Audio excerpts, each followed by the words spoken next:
is a website that tracks and records the most popular characters used in each Abyss cycle for Genshin Impact. With this data, we can see who the absolute best characters are for the current Abyss, like for Rena, Neuvillette, and Shalona. But on the flip side, the worst characters too. Yes, the most underused, least represented characters in the game. The characters that by the stats, nobody is picking to use in the Abyss. Which makes me wonder, can you beat Genshin's most recent, hardest Abyss with 36 stars using only the game's least represented characters? I knew this wasn't going to be easy, but I had no idea the rabbit hole I was getting myself into. So I need to paint a picture for you. In Genshin, you make a team of 4 characters. Pretty obvious, right? And almost every team you create consists of 1 to 2 high DPS characters, with the other teammates being extremely strong, versatile support characters. Characters like Kazuha and Shalona buff the entire team's damage up dramatically by shredding or buffing elemental damages and resistances. Yelan and Xingqiu facilitate some of the game's best reactions like Vape and Hyperbloom by applying Hydro off-field while doing high damage. Nahida and Baizu do the same thing, but for Dendro reactions. And of course, Kingpin team rounders like Bennett and Xiangling find their way onto many of the game's best teams because of their versatility. Well, in this challenge, every single character that I just mentioned is off limits. Because for this challenge, we are only using characters at or below a 10% usage rate. While you might be able to quickly see some great characters on the below 10% list, Genshin is not a single character game. Okay, well, most of the time it's not. Most of Genshin's cast brings something of value to the table, but when you take away those less flashy supports that are silently carrying teams on their backs, a lot of characters' perceived strength starts to crumble. And that is one of the core hurdles to climb in this challenge. We have to think of unorthodox synergies and think completely outside of the box if we are going to get anywhere. And there's one final thing we have to talk about regarding this challenge, the Abyss itself. I'll try to keep this short, but this Abyss is an absolute shit show. First off, Hoyo just decided to straight up make this Abyss way harder by making the 412 HP multipliers of all the enemies go up from 150% to 275%. So every enemy is almost twice as tanky. And what are those enemies, you may ask? Well, Chamber 1 Side 1 has 2 of the most prolific, infamous, and universally hated monsters in the entire game, the Consecrated Beasts. They are insanely tanky, nearly unstaggerable, and their attack patterns are completely unforgiving. They attack for so long that it's impossible to dodge it all, meaning you get knocked and dragged around the map if you don't die to their attack in the first place. The first has increased Pyro Res and the second Electro Res, so your teams can't rely too much on these damage types or you're just not going to be able to clear it fast enough. Luckily, Side 1 of Chambers 2 and 3 are absolute cakewalks. Truly, Chamber 1 is the ultimate challenge this time around. As for Side 2 Chamber 1, this is where things get even harder. It's a multi-wave floor of 2 Vishaps, 2 Shatterstone Primuses, and 2 Praetorian Golems. Let me break it down like this. The first 2 suck your energy away and get staggered so much it's hard to group them. The next 2 are insanely tanky and resist Geo, but have their shields reduced by, you guessed it, Geo. While the last 2 also have Geo shields that you need to break down to weaken them. Then when looking at Chambers 2 and 3, the Geo Plunge Robot's shield in Chamber 2 breaks faster to Claymore plunges, and the Legatus Golem in Chamber 3 breaks to all standard Geo shield stuff. So while Geo is amazing at breaking these shields, they are also weak to blunt attacks, which include Claymore normal attacks and the overloaded reaction. All of these limitations in team building, on top of all of the amazing characters we couldn't use, meant this was going to be the challenge of a lifetime. So enough doom boasting. Let's get into the characters we had at our disposal. We obviously wanted to pick out the best of the best that we had available to us before we started building full teams. Let's just look at the 5 stars again. Yoimiya, Eula, Keqing, Ganyu, Klee, Mona, Venti, Traveler, Aloy. Dude, more people are using Aloy than Diluc. Aika and Ganyu are both great cryo DPSs that we could make work. Ayato and Linny I do not have, so they weren't able to be considered. But Fischl, Nilou, and Tighnari all stood out as star characters. Cyno, while solid, does not have his best supports like Xingqiu, Yelan, Nahida, and Baizu, so he was out. And same with Yoimiya. No vape supports meant she wasn't going to be operating at max capacity. Noelle at 4.3% was an awesome character for many reasons. She's an on-field DPS that hits big geo damage in a large AoE for those shields. Ganyu and Keqing have fallen from grace a bit and find themselves down here too, but there were a few great supports and sub DPSs near the very bottom like Kachina, Beidou, Traveler, Sucrose, and Kale. So my first idea was to try a freeze team with Aika and Ganyu, since Ganyu buffs the team's cryo damage while doing damage herself off-field. Bro, he literally just leaves the AoE. He's all the way over here! What do you mean, bro? While these ladies do some high damage, the lack of hydro applicators on top of the consecrated beasts having freeze resistance made this feel, well, I'm not saying freeze is impossible and doesn't work here, but it also is just pretty fucking bad. Respectfully, even with a double hydro comp we tried after, it felt pretty miserable. Aika, where the fuck is your burst going? I don't know, man. Freeze sucks. They just don't stay frozen enough. They go into their little frenzy mode. All right, cool. Thanks for that, man. So the next plan was to try a team that I swear by and think is one of the most broken teams in the game, Nilou Bloom. Many people think Nilou without Nahida is pretty weak, and this could not be farther from the truth. The real shortcomings for Nilou Bloom in this abyss were these. Chamber 1, the hardest chamber in the run, was all single target. Bloom teams are traditionally much stronger at taking down multiple enemies at once. Our hydro options were very limited without access to Kokomi, Bloom's best healer, and seed generator, as well as not having access to any Bloom partners that have high personal damage like Nahida or Alhaitham. This pretty much meant it was Blooms all the way down with no strong sub DPS, which is not where Bloom shines the brightest. So with Nilou and Dendro Traveler as staples, Barbara would be our 2-in-1 Bloom owner and healer with Kale as our sub DPS. Bloom is an interesting reaction where whoever created the Bloom reaction affects the damage of the Bloom. So Barbara, being the Hydro Applicator, aka hitting the Dendro affected enemies with her normals, would be the Bloom owner, meaning she needed to stack a ton of elemental mastery. And Kale was built full damage to help add to our total DPS. With a promising first team, it was time we gave side 2 some real thought. Noelle, Fischl, Beto, and Kachina immediately came to mind for some simple reasons. Noelle for Geo and Claymore, Beto and Fischl for high off-field electro damage, especially versus 2 enemies, and Kachina for Geo Resonance, more shield breaking, and the ability to run Cinder City, the new Natlan artifact set that buffs up the whole team. While Noelle's damage with Stone Thresher is amazing, if she and her allies can't consistently burst, it doesn't matter. So I knew Favonius Greatsword on Noelle would result in more damage overall. This is a good point to say that a lot of this challenge involved the tuning and tweaking of the characters' builds. While the characters themselves were obviously a huge deal, each and every artifact and weapon choice would completely change how the teams function. So this Fav Noelle choice is just one of the many micro decisions we had to make if we were going to succeed. On a similar note, the Bloom team was also starving for energy, even with Sack on both Kale and DMC, so Favonius Codex on Barbara was the obvious next move to make, and it worked wonders for the team.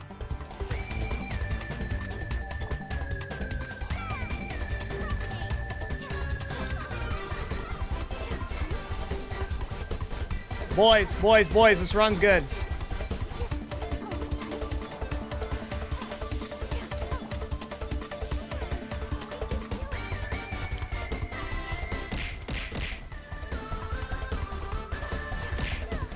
Okay, it was until you just completely does. Barbara's so close to dying. Oh my god, that was gonna be a pretty good run.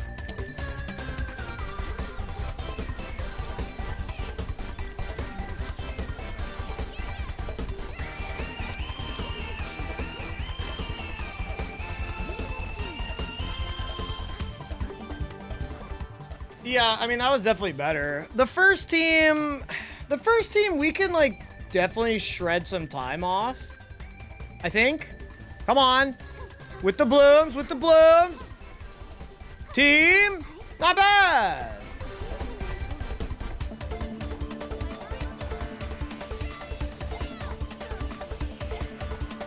Oh, this is terrible. Need to group better? Yeah, of course. But, like, it's, like, pure RNG. And I can just feel I don't have enough damage to kill them in one cycle with this team. After a few hours of grinding this, I knew we had to try something new. Hey.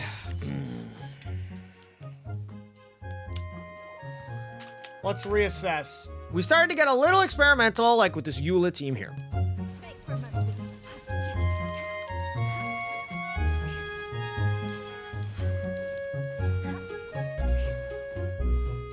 Or this Burn Melt team that chat insisted I try out. All right, team, this is gonna be tough. Wait, dude, Dendro main character's burst is just gonna explode. That's all right, chat. Not every idea is a banger. I can't believe you guys recommended me this fucking character. Watch this.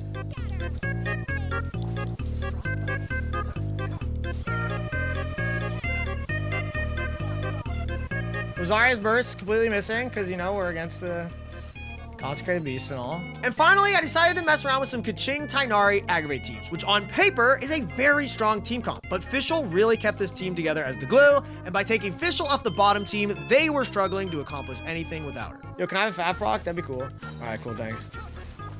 Yeah, no Fischl, no energy is right, though.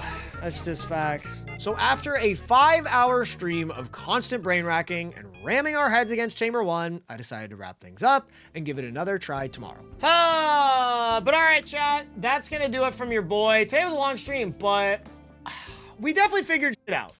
After a good night's sleep and some brainstorming on top of all the experience we had gained today, we had to clear it tomorrow, right?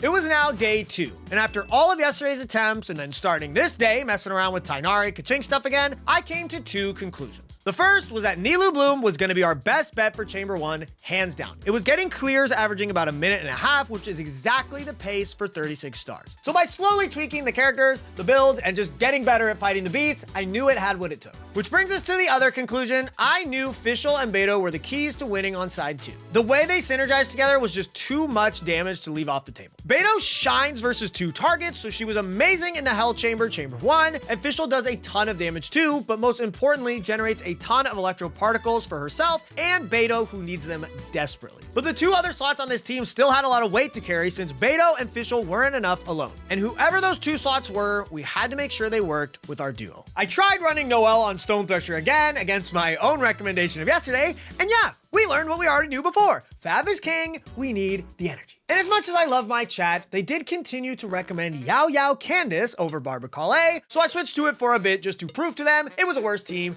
and yeah, the Barbacale version outpaced it by a lot, so we moved back to that too.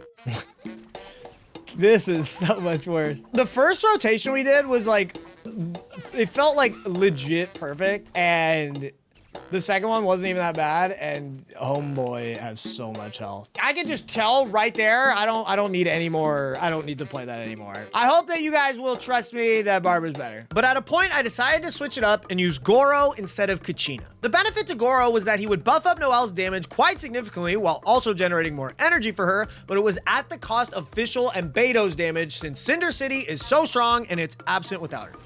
Don't on my burst. All right, all right.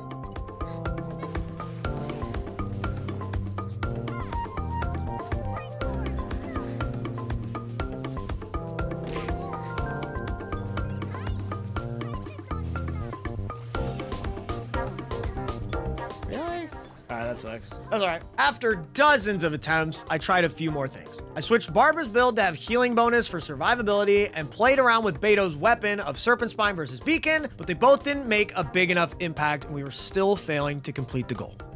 Bro, I'm gonna die. I have to click this. I'm clicking the emergency button.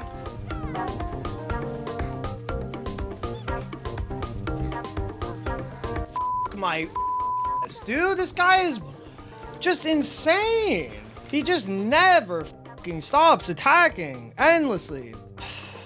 Yeah, this isn't gonna work, man. I even tried another last-ditch effort of a freeze team, but to no avail, it was doo-doo. And I was about to give up. He's just not frozen. He's just not frozen. He's just not frozen at all. Oh, now he is.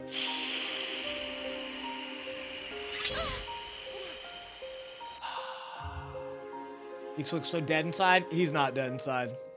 He's alive and well. His heart still beats and yearns for the Abyss clear. So chat, let's say hypothetically, in a purely hypothetical world, we decide to let the 10% count. You know, we said 10% or below. And but does that actually count?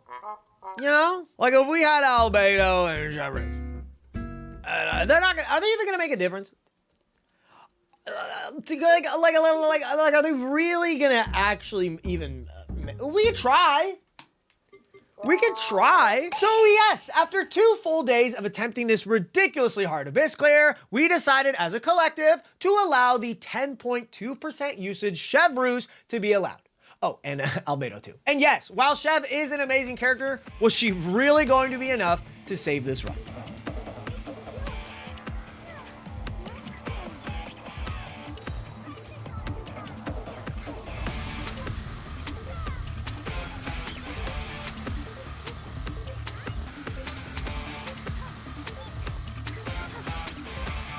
like that. That was fun.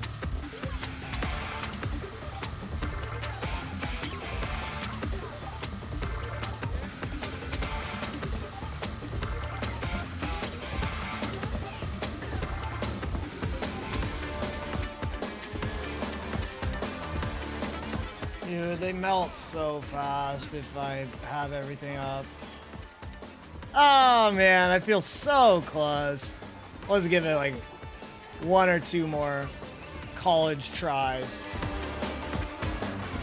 Holy, fastest. Come on.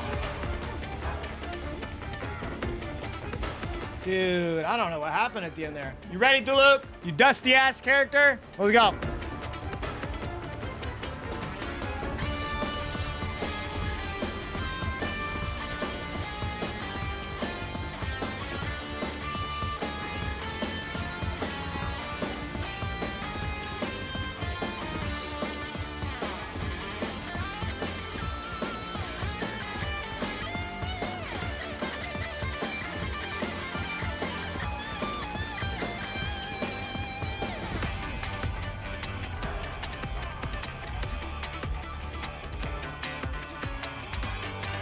So close, dude. So close. Oh, man. Shoot him. Kill him, Chev.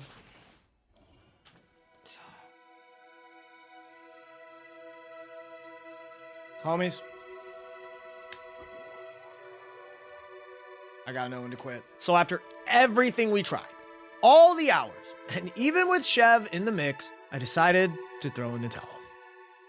That was until Monday, because my last stream was on Friday, and I touch grass on the weekends. But even though I'm touching grass, I'm addicted to competition, even if self-imposed, and really, really didn't want to say I couldn't do it. So I couldn't stop thinking about the run, even if I wasn't playing. Was there a character that I hadn't tried yet that could actually clutch it? Or a strategy that I haven't tried at all that maybe had what it took? It's her, chat. The girl on my microphone is her. Yoi Mia. Allow me to show you the teams. And so on Monday's stream, with my stupid gamer brain running all weekend, I decided to give it one last ride with what I had come up with. A new team with a new strategy that I was confident could do it if everything went perfectly. Here's the thing about Yoi Mia. Yes, she is single target, but it is 2 enemies, then 2 enemies, then 2 enemies. Which means if I can focus one, switch, I can pump out an insane amount of damage. She procs Beto Burst, she procs Oz, she gets all the benefits of Chevreuse, the attack, everything. I think this is it. And I'll just show you the builds. They haven't really changed very much. Serpent, Spine, Beto. Emblem of Center Fate. Big point out is she is on an attack Sans. She is not on an ER Sans. I think with Fav on Chev, plus Fischl existing, we can have enough energy on Beto if we play really well. Yoi Mia is on Thundering Pulse. She is on Shiminawa's. And as you guys know, I'm a pretty big Yoi Mia fan. That burst, that's a big one. And my Yoi Mia is Constellation 2, which is a pretty bad constellation. It's just she has a little bit more pyro damage. Chevreuse is on Fav. She's on 2-piece HP, Constellation 3, talents or whatever. She does hit the 40k HP. And this is my Fischl. You've seen her. Her build never changes. Golden Troop, C6, high talents, and 73, 147. Barbara is on full Elemental Mastery. We had her on a healing bonus circlet just so she could still heal the team a lot. But if I am playing well, I don't need it. And it nerfs my bloom damage to run healing bonus. Just by a little bit, but we need every last piece of damage we can get. She's on Fav Codex, 855 Elemental Mastery. I have made one small change to Calais, and I might go back on this if I'm being completely honest, but we're gonna try out Fading Twilight instead of Sacrificial Bow. Effectively, this is going to raise the damage of Calais' burst because of the, you know, passive of the weapon. So hopefully, Calais is just going to do straight up more damage. And she's on 2-piece Deepwood, 2-piece attack. Here's her stats. They're pretty amazing. Sack Sword, Deepwood with a just absolute boatload of energy recharge. Nilu, who is on Key of Kajna Suit. 4-piece Tenacity doesn't matter too much, but it is something for Calais. And then she is only at 68k HP. I believe the cap is 74,000 HP, but I wasn't able to hit it. So this is where we're at. Okay. I'm getting this done today. 20% attack. That's not bad. Here we go. I also am going to try a different strategy of running this way. I think if I can just be closer to where the scorpion spawns, we can hopefully save some time in the long run. Okay, that wasn't a bad run, but we are way squishier without HP or healing bonus on Barbara, so I just gotta play really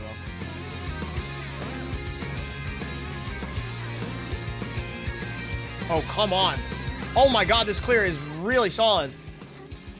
No! It went from really solid to Nilu burst isn't up. All right, let's try it.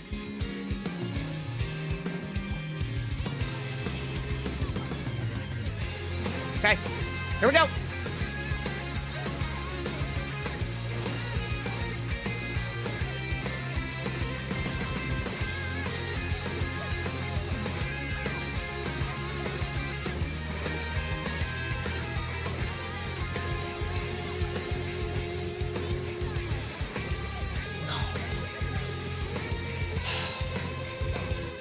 Close.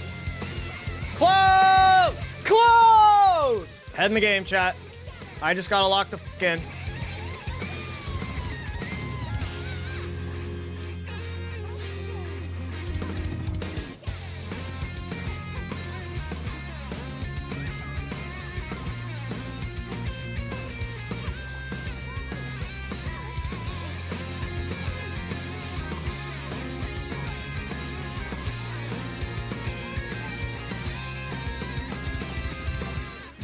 Dude, what a fucking amazing clear. I hate this chamber, guys. I'm so over it, bro.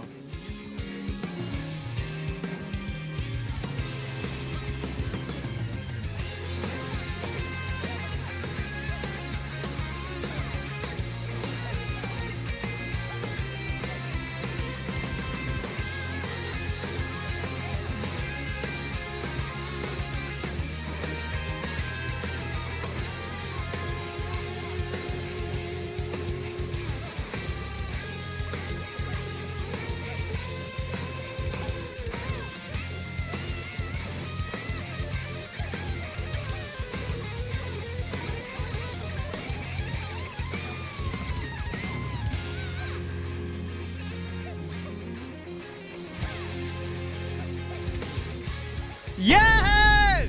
Oh my god, dude. Yes! Woo! Oh my god. I'm free! I'm free! God, 3 days? 3 days of this? Okay.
Oh, boys. It's almost over. What a journey this has been. What a journey! Let's close it out, boys.